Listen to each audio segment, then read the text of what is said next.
La plupart des hommes passent leur vie entière à courir après une illusion, mendiant une attention qu'ils ne recevront jamais, simplement parce qu'ils refusent de comprendre que l'amour ne se réclame pas, il s'inspire.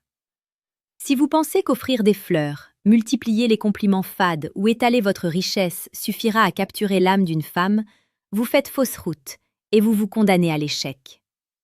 La vérité est bien plus brutale. Une femme ne tombe pas amoureuse de ce que vous avez, mais de ce qu'elle ressent en votre présence.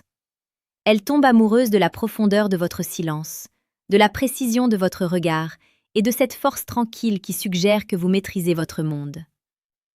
Marc Aurèle disait avec une sagesse implacable que le bonheur de votre vie dépend de la qualité de vos pensées. Appliquons cette vérité à la séduction. La qualité de votre relation dépend de la qualité de votre présence et de votre capacité à incarner une forme de noblesse intérieure que rien ne peut ébranler. Avant d'aller plus loin dans ce voyage vers le cœur féminin, sachez que le savoir est une arme que seuls ceux qui osent approfondir possèdent vraiment. Si vous voulez transformer radicalement votre compréhension des dynamiques intimes, je vous invite discrètement à cliquer sur le 3e lien en description pour télécharger votre exemplaire du manuel sexuel du stoïcien impitoyable. C'est un outil conçu pour ceux qui ne se contentent pas de la surface. Le premier geste, celui qui sépare les hommes ordinaires des figures inoubliables, est l'art de l'écoute active et immersive.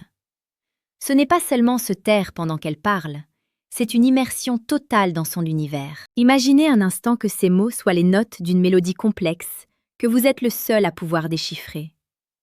Lorsque vous l'écoutez, ne cherchez pas à préparer votre réponse. Ne cherchez pas à résoudre ces problèmes comme s'il s'agissait d'une équation mathématique. Regardez-la dans les yeux, captez les micro-expressions de son visage et surtout, retenez les détails insignifiants qu'elle mentionne au détour d'une phrase. Une femme se sent aimée quand elle se sent comprise dans ses nuances les plus subtiles. Si 3 semaines après une discussion banale, vous lui offrez un objet ou évoquez un souvenir lié à un détail qu'elle pensait oublier, vous créez un choc émotionnel. Vous lui montrez que, dans un monde où tout le monde s'écoute parler, vous avez choisi de l'écouter, elle. C'est un geste d'une puissance psychologique dévastatrice, car il valide son existence de la manière la plus pure qui soit. Ensuite, il y a la protection silencieuse. On ne parle pas ici de jouer les gardes du corps ou de montrer les muscles de façon primitive. La protection moderne est psychologique et spatiale. C'est ce geste instinctif de la placer du côté intérieur du trottoir, loin des voitures, sans même en faire la remarque. C'est poser une main ferme mais douce dans le bas de son dos pour la guider dans une foule dense. Ce sont ces micro-mouvements qui signalent à son instinct le plus profond. Avec cet homme, je suis en sécurité. La psychologie féminine est programmée pour rechercher un sanctuaire. Si vous parvenez à incarner ce sanctuaire par des gestes calmes, sans jamais paraître nerveux ou agité, vous devenez magnétique. L'amour naît souvent dans ce sentiment de paix que l'on ne trouve nulle part ailleurs que dans les bras d'un homme qui sait rester debout quand le reste du monde s'écroule. Parlons maintenant du contact physique non sexuel, une arme de séduction massive souvent négligée. La plupart des hommes ne touchent une femme que lorsqu'ils veulent obtenir quelque chose. C'est une erreur tactique et humaine majeure. Le geste qui fait tomber amoureuse, c'est celui qui est gratuit, celui qui n'attend rien en retour. Une main qui caresse brièvement sa nuque pendant que vous discutez d'un sujet sérieux, un doigt qui replace une mèche de cheveux rebelle derrière son oreille, ou simplement presser sa main un instant de plus lors d'un au revoir. Ces contacts sont des décharges électriques de tendresse. Ils créent une tension érotique latente tout en renforçant le lien affectif. Vous devez apprendre à toucher avec une intention de bienveillance pure. C'est dans cette gratuité du geste que la confiance s'installe et que les barrières tombent. Si vous appréciez cette profondeur de réflexion, n'oubliez pas de rejoindre le paradoxe du cœur en vous abonnant. Chaque jour, nous explorons ici la séduction la plus précieuse, celle qui transforme les hommes en architectes de leur propre destin sentimental. Le 4e geste concerne votre capacité à maintenir un mystère sur votre propre emploi du temps et vos passions. Un homme totalement disponible est un homme qui perd son relief. Pour qu'une femme tombe amoureuse, elle doit avoir l'espace nécessaire pour s'ennuyer de vous, pour imaginer ce que vous faites quand vous n'êtes pas là. Votre geste ici consiste à savoir vous retirer au sommet de l'interaction.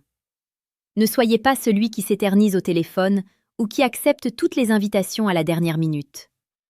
Montrez que vous avez une mission, un but, une vie qui vous passionne au-delà de la relation. Paradoxalement, c'est en montrant que vous n'avez pas besoin d'elle pour être complet que vous lui donnez envie de faire partie de votre monde. C'est une forme de respect de soi qui impose le respect de l'autre. Le stoïcisme nous enseigne que nous ne possédons rien d'autre que notre propre volonté. En restant maître de votre temps, vous devenez un défi, et le cœur humain adore conquérir ce qui semble précieux et rare. À ce stade de notre réflexion, il est crucial de comprendre que la séduction est une discipline qui demande de la rigueur et une connaissance de soi sans faille. Pour ceux qui sentent qu'ils ont besoin d'une structure plus solide, d'un cadre presque martial pour diriger leur vie amoureuse, je vous suggère de regarder le deuxième lien en description. Vous y trouverez le manuel brutal du séducteur stoïque, un guide qui ne prend pas de gants pour vous mener vers l'excellence. Le cinquième geste est l'affirmation de vos standards et de vos limites.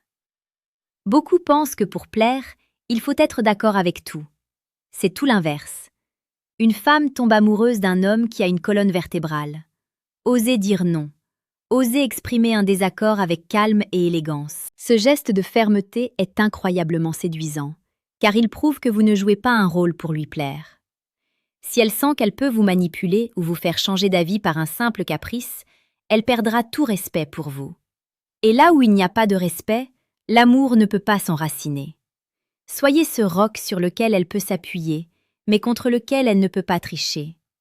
Votre intégrité est votre plus grand atout de séduction. C'est dans cette résistance saine que naît l'admiration, et l'admiration est le terreau fertile de la passion durable. Ensuite, développez l'art du regard soutenu, mais sans agressivité. On appelle cela le regard de l'âme.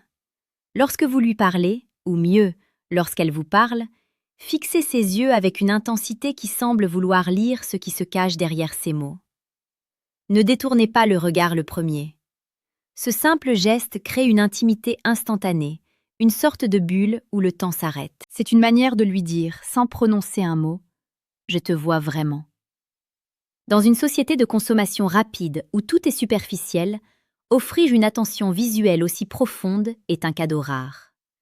Cela provoque une libération d'ocytocine, l'hormone de l'attachement.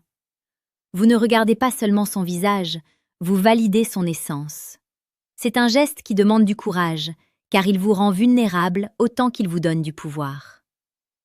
Le septième geste, et sans doute le plus profond, est votre capacité à rester calme dans la tempête. Lorsqu'elle traverse une crise émotionnelle, lorsqu'elle doute, lorsqu'elle est injuste ou en colère, votre geste est de ne pas réagir de manière impulsive. Ne vous mettez pas à son niveau de stress. Restez le centre de gravité. Respirez. Accueillez son émotion sans vous laisser submerger par elle. En restant imperturbable, vous lui montrez que vous êtes capable de contenir ses tempêtes. C'est une forme de force masculine brute qui est irrésistible. Elle sentira que quoi qu'il arrive, vous serez là, solide, lucide, capable de diriger le navire vers des eaux plus calmes. C'est ce qu'on appelle la polarité. Plus vous êtes ancré, plus elle peut s'autoriser à être fluide, émotive et amoureuse. La séduction n'est pas un jeu de manipulation, c'est une quête de vérité. Chaque geste que nous avons évoqué n'est efficace que s'il part d'une intention réelle de devenir un homme meilleur, plus conscient et plus présent. La psychologie féminine n'est pas un labyrinthe complexe, c'est un miroir qui reflète votre propre valeur et votre propre assurance. Si vous agissez avec la noblesse d'un roi et la discipline d'un philosophe, les femmes ne se contenteront pas de vous remarquer. Elles chercheront à rester dans votre sillage. N'oubliez pas que vous êtes le créateur de votre réalité. Ne laissez personne vous dire que l'amour est une question de chance. C'est une question de préparation et de caractère. Il est temps pour vous de sortir de l'ombre des doutes. Prenez ces principes, testez-les dans le feu de l'action, observez les réactions et ajustez votre approche. La vie est trop courte pour être vécue dans la solitude ou dans des relations médiocres. Vous méritez une connexion qui brûle, une relation qui vous élève. Mais pour obtenir cela, vous devez d'abord devenir l'homme capable de le porter.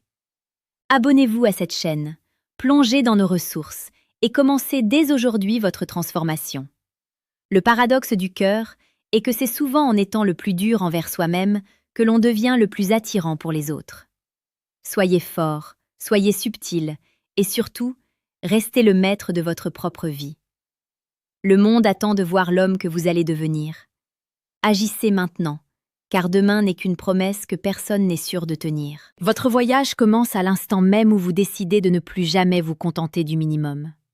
Soyez grand, soyez impitoyable dans votre quête d'excellence, et le reste suivra naturellement.